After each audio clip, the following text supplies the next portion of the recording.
ஒரு சிலர் வீட்டில் அமர்ந்து கொண்டு அரசியல் செய்து வருவதாக திமுக அமைச்சர் அன்பில் மகேஷ் விமர்சித்துள்ளார்.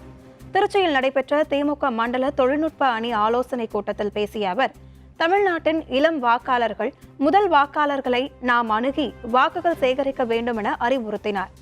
ஒரு சிலர் போல வீட்டில் அமர்ந்து கொண்டு அரசியல் செய்யாமல் களத்தில் இறங்கி மக்களோடு மக்களாக செயல்பட்டு நிச்சயம் வெற்றி பெறுவோம் என தெரிவித்தார்.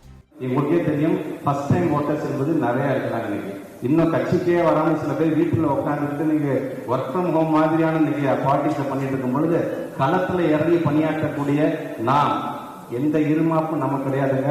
நாம அதிகமா இன்னைக்கு நம்ம ஒவ்வொரு குடும்பத்தையும் ஒரு பயனாளி நம்ம கொண்டு வந்திருக்கிறோம். அதோட தன்னடக்கத்தோட சொல்றோம் 200 தொகுதிகள் வெற்றி பெறும் என்று. ஆனால் இந்த எழுச்சியை பார்க்கும்போது 234 அடிப்போம்